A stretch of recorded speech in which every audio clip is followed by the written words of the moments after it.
Assalamualaikum warahmatullahi wabarakatuh. Perkenalkan, nama saya Sarah Hesvana dengan NPM 2110552010128.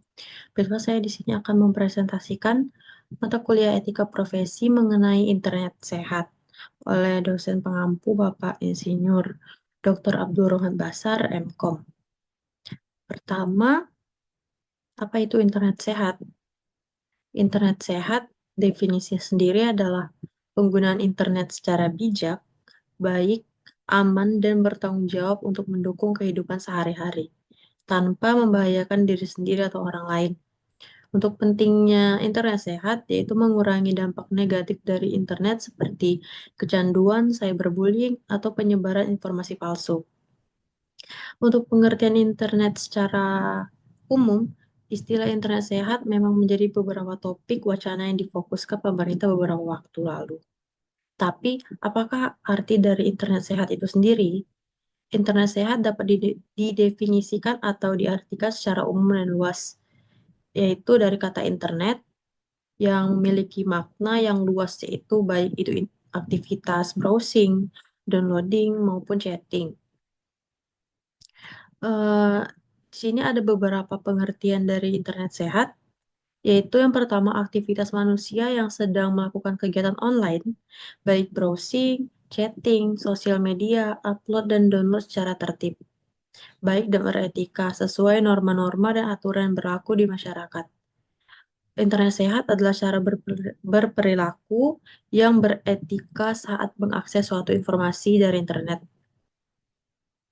Selain itu juga, pengguna internet yang sehat tidak melakukan aktivitas internet yang melanggar hukum seperti pelanggaran hak cipta atau ilegal, hacking, dan mengakses konten legal atau situs dewasa.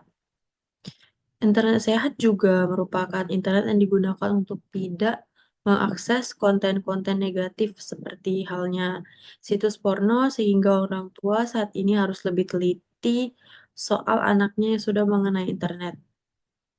Internet sehat adalah aktivitas internet yang disesuaikan dengan kebutuhan pengguna internet secara kriteria umur, profesi, dan keyakinan yang bertujuan adanya konten yang pas dan tidak melanggar dengan aturan hukum cyber yang berlaku. Internet sehat juga merupakan kegiatan yang dilakukan di internet dengan hanya mengakses sosial media yang positif, melakukan kegiatan uploading, browsing, downloading, chatting, dan menambah wawasan serta menambah teman. Sebenarnya masih banyak lagi pengertian dari internet sehat ini. Kenapa kita harus ada internet sehat? Sebenarnya aktivitas internet sehat bukanlah berarti bahwa internet itu sedang sakit. Internet bukanlah orang yang sakit harus diobati oleh para pengguna internet.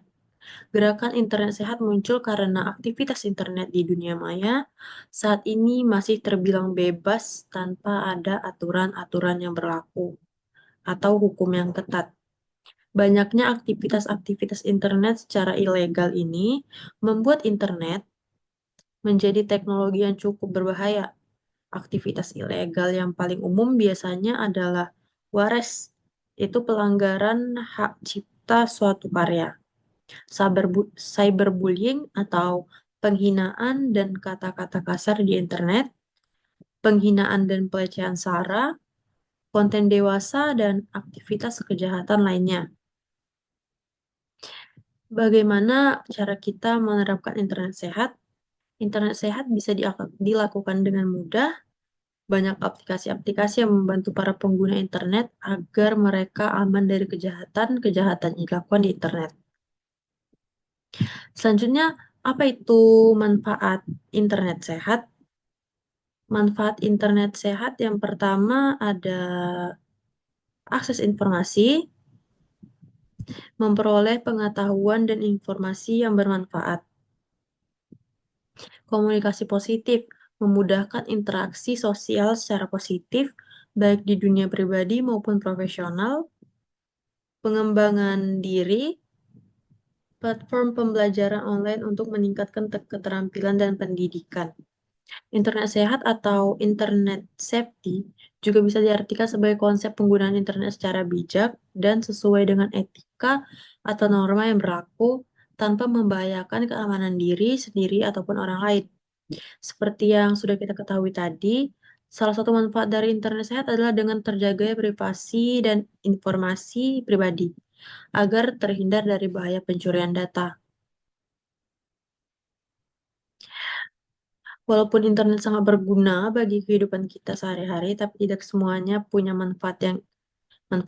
Kita harus pandai menggunakannya. Karena sifat internet yang cenderung bebas, jelajahilah informasi di internet dengan mengunjungi situs-situs yang aman dan terpercaya. Jangan asal membuka link yang tidak jelas, agar kerahasiaan data pribadi tetap terjaga. Untuk manfaatnya, sebenarnya manfaat dari internet sehat ini sangat banyak, terutama berbagai informasi. Eh, Pertama itu kalau misalnya di bidang kesehatan, itu memudahkan pasien. Kenapa memudahkan pasien? Yang pertama, keuntungan teknologi di bidang kesehatan eh, yang paling pertama yaitu memudahkan pasien. Hadirnya teknologi sangat memudahkan pasien, terutama dalam mengakses informasi dan pelayanan kesehatan. Hanya dengan ponsel atau komputer, kini pasien dapat mengakses berbagai macam informasi kesehatan di internet. Yang kedua tuh mempersingkat waktu tunggu pasien. Itu selain memudahkan pasien dalam mengakses pelayanan kesehatan, teknologi ini di bidang kesehatan juga dapat mempersingkat waktu tunggu pasien.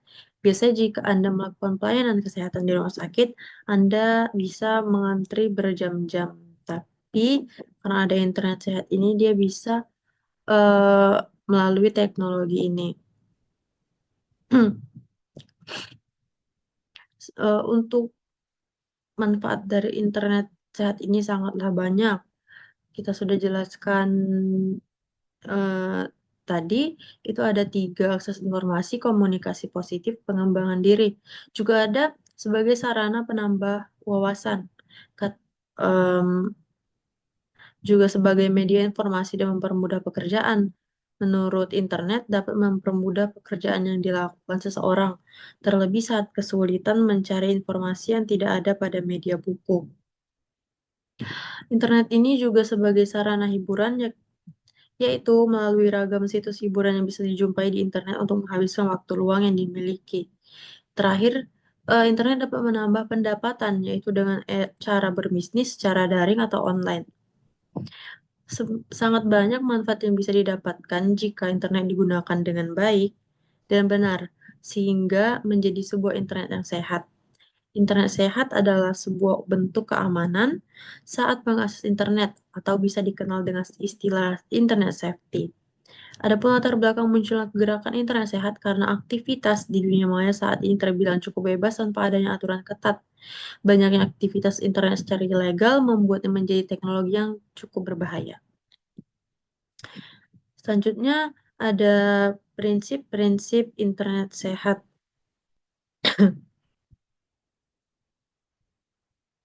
Yang pertama itu ada bijak menggunakan waktu. Tentukan waktu yang sehat untuk menggunakan internet. Hindari konten negatif, itu pilih konten yang positif dan mendidik. Verifikasi informasi. Pastikan sumber informasi yang kita terima benar dan terpercaya. Keamanan online, jaga data pribadi dan selalu gunakan kata sandi yang kuat.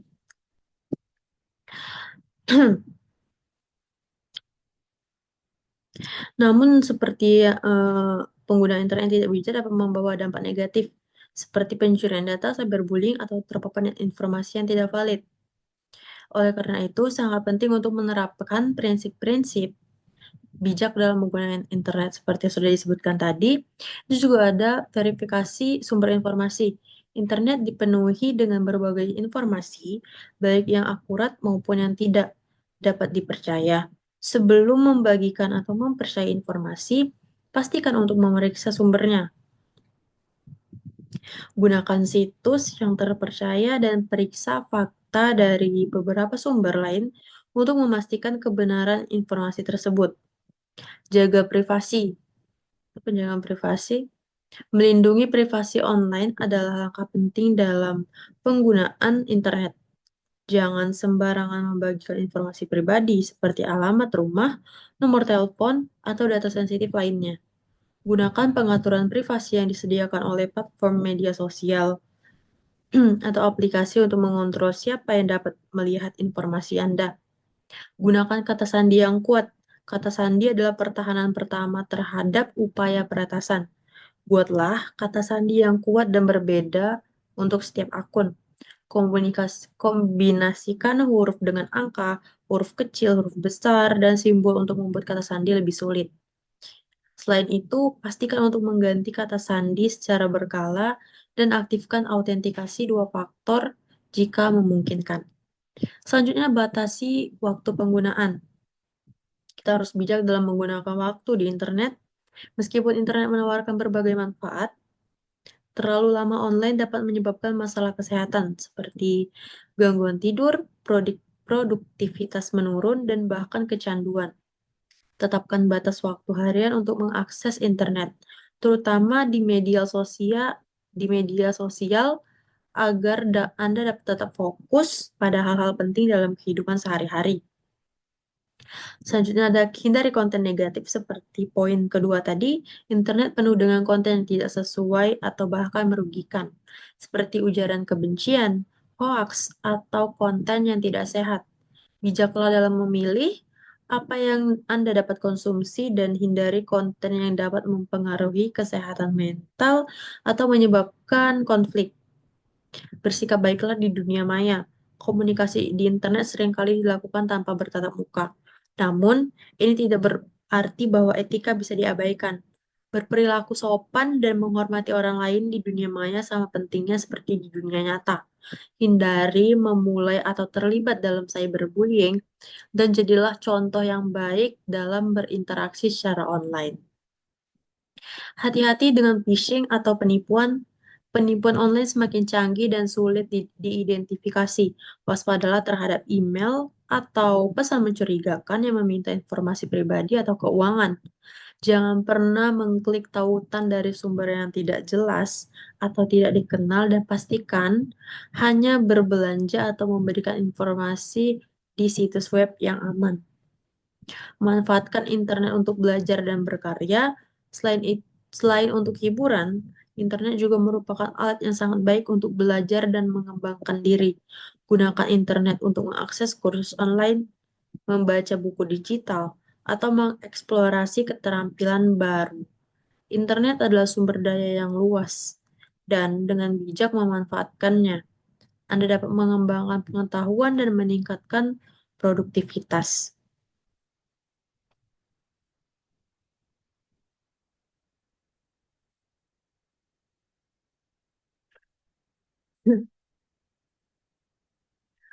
Selanjutnya ada resiko internet tidak sehat. Yang pertama itu ada sebenarnya ada banyak resiko dari internet tidak sehat ini. Contohnya ada di 4 poin ini. Terus saya akan menjelaskan mungkin lebih dari 4. Yang pertama itu ada kecanduan internet, yaitu salah satu dampak negatif internet yang paling umum terjadi. Orang yang kecanduan internet akan menghabiskan waktu berjam-jam di internet untuk bermain game, menggunakan media sosial, atau melakukan aktivitas lainnya. Penggunaan internet yang berlebihan dapat menyebabkan kamu menjadi ketergantungan dan tidak dapat hidup tanpa internet. Kecanduan internet juga dapat menyebabkan penurunan produktivitas, gangguan kesehatan, dan masalah sosial. Selanjutnya ada penyebaran hoax. Itu penyebaran informasi palsu yang menyebar cepat di internet.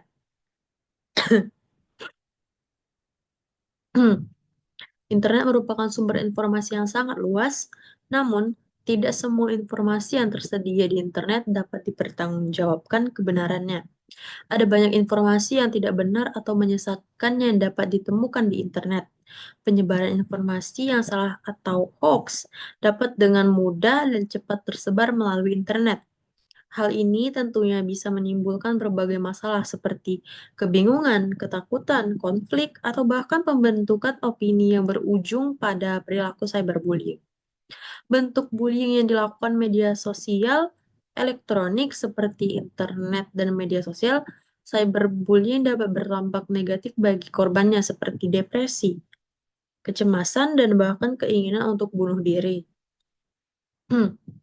Selanjutnya ada cyberbullying, perundungan melalui platform online. Kejahatan cyber merupakan salah satu kejahatan yang marak terjadi di internet. Kejahatan cyber dapat berupa penipuan, pencurian, data pribadi, dan serangan malware. Kejahatan ini banyak modus penipuan yang memanfaatkan internet seperti penipuan online shop, penipuan investasi bodong, dan penipuan pinjaman online. Dampak negatif internet ini dapat merugikan korban secara materi maupun non-materi. Ada juga penyebaran konten negatif. Internet adalah tempat yang bebas diakses oleh siapa saja, namun hal ini juga berarti ada banyak konten yang tidak sesuai, terutama bagi anak-anak. Seringkali internet menjadi sarana penyebaran konten negatif seperti pornografi, ujaran kebencian, dan berita palsu. Konten-konten tersebut dapat berdampak pada masyarakat, terutama anak-anak dan remaja. Sebenarnya ada gangguan kesehatan. Pengguna internet yang berlebihan dapat menyebabkan berbagai gangguan kesehatan dan berbagai penyakit, seperti mata lelah, sakit kepala, dan gangguan tidur. Selain itu, penggunaan internet yang berlebihan juga dapat menyebabkan gangguan kesehatan mental seperti depresi dan kecemasan.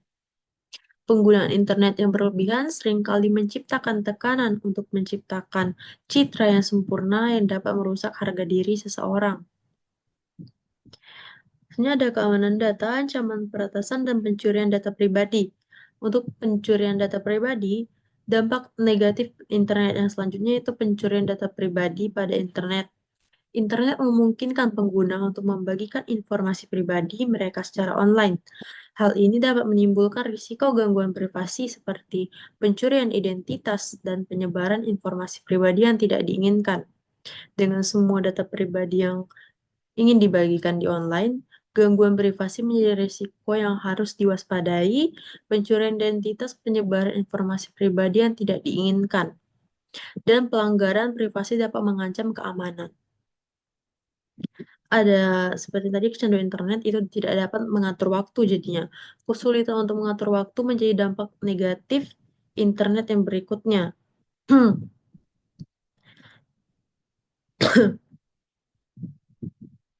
Akibatnya, kamu bisa mengabaikan orang-orang di sekitar.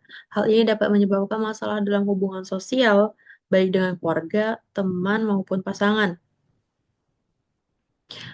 Bisa jadi risiko internet tidak sehat juga terlibat dalam perjudian online.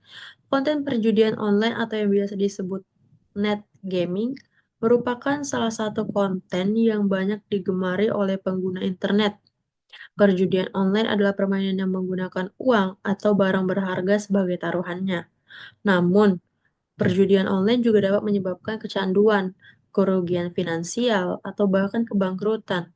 Untuk menghindari dampak negatif internet yang satu ini, kita tuh perlu berhati-hati dalam memilih konten yang akan diakses.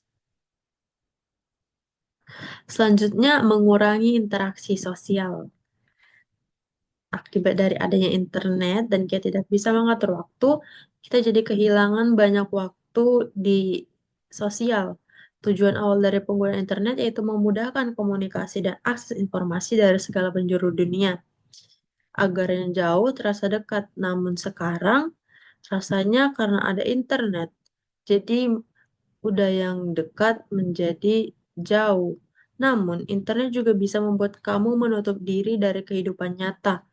Banyaknya konten menarik dan menggiurkan di internet yang memungkinkan untuk berinteraksi dengan orang lain secara virtual. Dapat membuat seseorang lebih dapat memilih berinteraksi secara online. Tentunya kondisi tersebut menjadi dampak negatif internet yang perlu dibatasi. Kurangnya interaksi sosial secara tatap muka dapat menyebabkan seseorang merasa terisolasi dari lingkungannya. Akibatnya, kita akan merasa canggung atau tidak nyaman saat berinteraksi langsung dengan orang lain. Mungkin itu beberapa dampak negatif internet yang tidak boleh dianggap sepele dan perlu diwaspadai. Meskipun begitu, internet telah menjadi salah satu kebutuhan penting yang memiliki banyak manfaat di era digital seperti saat ini. Selanjutnya ada tips untuk menggunakan internet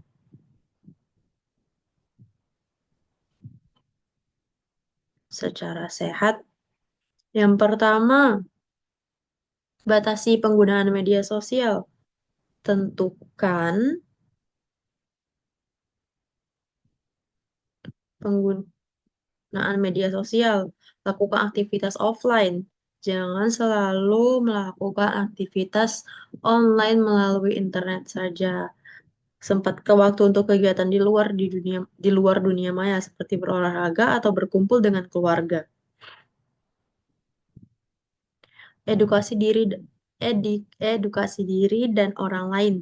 Ajak orang sekitar untuk lebih bijak dalam menggunakan internet secara sehat. Eh, kita bisa ini ada beberapa tips seperti yang sudah dijelaskan tadi. Yang pertama,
tadi sudah melakukan ini, menggunakan internet secukupnya, membatasi penggunaan sosial media, menghindari internet bullying, menghindari informasi menyesatkan, fokus ke produktivitas seperti olahraga yang tadi sudah dijelaskan atau berkumpul dengan keluarga.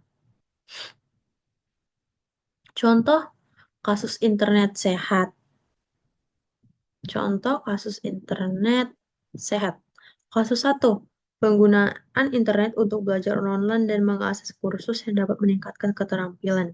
Jadi internet ini digunakan untuk belajar online yang dapat mengakses kursus dan meningkatkan keterampilan kita. Selanjutnya ada kasus kedua, yaitu penggunaan media sosial untuk berinteraksi dengan keluarga dan teman secara positif, bukan untuk menyebarkan kebencian. Selanjutnya ada cara menghindari kecanduan internet.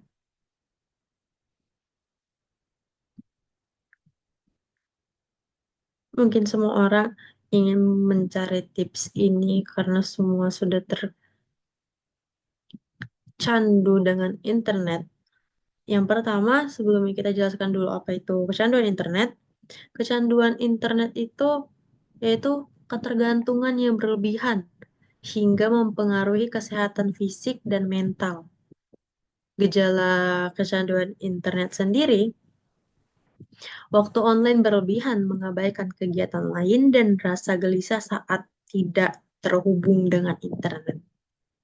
Untuk cara menghindarinya sendiri, tentukan tujuan saat online, batasi waktu penggunaan, dan lakukan aktivitas offline secara teratur.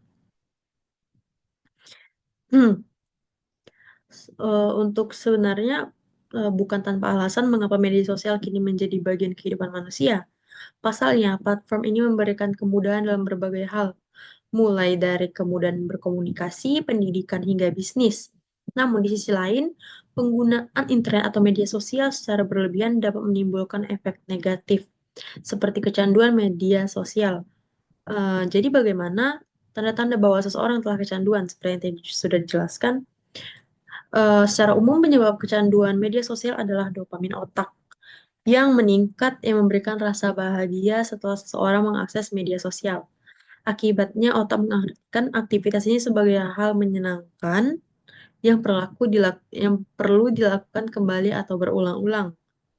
Di samping itu, beberapa faktor yang dapat meningkatkan risiko kecanduan media sosial pada seseorang adalah mendapatkan banyak like, mungkin dia mendapatkan banyak like dan komen di media sosial yang memicu perasaan puas, memiliki rasa penasaran berlebih akan kehidupan public figure favorit, tidak ingin dikenal sebagai orang yang ketinggalan zaman, merasa bisa mengekspresikan diri dengan bebas, mudah berinteraksi dengan teman atau orang baru, selalu ingin mendapatkan perhatian lebih dari seseorang.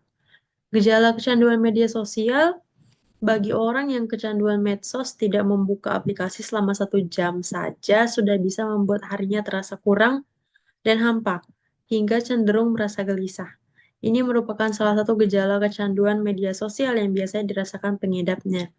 Selain itu, beberapa perilaku yang menunjukkan gejala kecanduan media sosial pada seseorang. Itu yang pertama, bangun tidur langsung membuka medsos. Salah satu gejala fisik kecanduan media sosial adalah selalu bergerak mencari smartphone dan membuka media sosial setelah bangun tidur. Hampir semua pecandu medsos pasti melakukannya. Bahkan kondisi ini akan cenderung membuka mereka mengalami gangguan tidur karena ketagihan menjelajahi media sosial sebelum tidur. Selanjutnya, terobsesi mendapatkan likes di medsos. Munculnya tekanan yang besar dari lingkungan sosial seringkali membuat seseorang terobsesi untuk mendapatkan banyak perhatian di medsos. Perilaku ini bisa dilihat dari keinginan besar mereka untuk memperoleh likes dan komen sebanyak-banyaknya. Orang dengan kondisi ini cenderung selalu ingin bersaing dengan mengunggah foto terbaik untuk mendapatkan lebih banyak perhatian dari pengikutnya. Seringkali mereka juga akan memikirkan kalimat-kalimat sempurna untuk membangun citra baik di media sosial. Alhasil, mereka akan merasa puas ketika banyak orang yang menyukai fotonya dan memberikan komentar yang baik di unggahan tersebut. Selanjutnya, selalu online. Di zaman yang canggih ini, kita bahkan bisa melihat kapan seseorang online atau sedang aktif mengakses media sosial. Orang yang kecanduan medsos cenderung selalu online kapan dan dimanapun. Bahkan, tempat bukanlah masalah, mereka akan tetap mengakses media sosial sekalipun sedang berada di toilet, menyeberang jalan, atau mengantri. Orang yang kecanduan media sosial juga tidak mudah merasa bosan, meski setiap menit hingga jam scroll media sosial tanpa henti untuk melihat berbagai video dan gambar yang sedang viral. Hal ini juga bisa dipengaruhi oleh keinginannya selalu update terkait berita terkini tentang artis atau kehidupan lainnya. Selanjutnya, merasa gelisah jika tidak ada internet. Sementara itu, gejala psikologis kecanduan media sosial adalah merasa gelisah jika tidak bisa mengakses internet. Misalnya, mereka sedang berada di daerah tanpa sinyal internet. Hal ini dipicu oleh ketakutannya akan ketinggalan berbagai hal yang sedang terjadi atau FOMO. FOMO itu fear of missing out. Media sosial merupakan tempat di mana setiap informasi bisa bergerak dengan cepat. Perubahan informasi di media sosial pun tidak membutuhkan waktu berjam-jam atau bahkan berhari-hari. Inilah yang menyebabkan seseorang takut ketinggalan informasi dan memilih ketenggelam dalam media sosial. Untuk efek negatif media sosial sendiri, sering berpikir negatif dan membandingkan kehidupan dengan orang lain.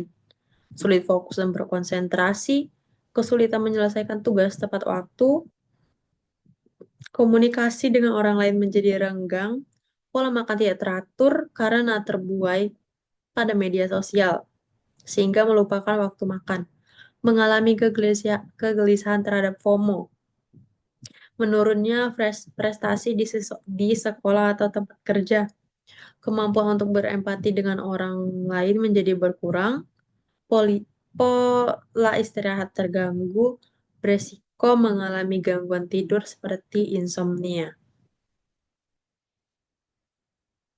Cara mengatasinya, yang pertama, memulai hobi baru yang tidak berkaitan dengan media sosial, membuat jadwal atau membatasi waktu untuk bermain di media sosial, memperbanyak aktivitas di luar rumah, meletakkan gadget yang jauh dari genggaman, meluangkan waktu untuk berinteraksi dengan orang lain, mematikan notifikasi ketika sedang berada di sekolah, acara, ataupun bekerja, menghapus aplikasi media sosial untuk sementara. Kecanduan media sosial dapat menyebabkan seseorang merasa cemas berlebih, stres, bahkan depresi. Itulah mengapa kita perlu membatasi akses media sosial setiap harinya untuk mencegah perilaku kecanduan. Apabila kita mengalami kondisi ini dapat membutuhkan bantuan untuk mengatasinya, segera konsultasikan kepada dokter psikologis. Selanjutnya ada peran orang tua dalam internet sehat. Yang pertama, edukasi anak. Ajarkan anak untuk menggunakan internet dengan bijak dan aman. Kontrol penggunaan. Gunakan aplikasi kontrol untuk membatasi akses anak pada konten tertentu. Tunjukkan contoh orang tua. Tunjukkan contoh orang tua juga harus menunjukkan penggunaan internet yang sehat dan positif. Keamanan data pribadi, jaga privasi, jangan sembarang membagikan data pribadi seperti alamat, nomor telepon ataupun kartu kredit. Kenali phishing, hati-hati dengan email atau pesan yang meminta data pribadi. Gunakan kata sandi yang kuat, kombinasikan huruf angka dan simbol. Untuk aplikasi dan tools internet sehat, yang pertama ada Digital Wellbeing Apps. Forest membantu pengguna fokus dengan memberikan imbalan untuk waktu tanpa gangguan. Screen time atau digital well-being menyediakan laporan penggunaan ponsel dan menetapkan batasan. Selanjutnya ada kontrol orang tua, Custodio, Family Link, aplikasi untuk mengontrol dan memonitor aktivitas anak-anak di dunia maya. Untuk kesimpulannya, internet sehat adalah kunci untuk memanfaatkan teknologi dengan bijak, memanfaatkan internet untuk pendidikan, komunikasi positif, dan pengembangan diri. Dengan mengikuti prinsip-prinsip internet sehat, kita dapat menghindari dampak negatif dari internet tidak sehat. Mungkin sekian, mungkin sekian penjelasan mengenai internet sehat. Saya akhiri. Wassalamualaikum warahmatullahi wabarakatuh. Terima kasih.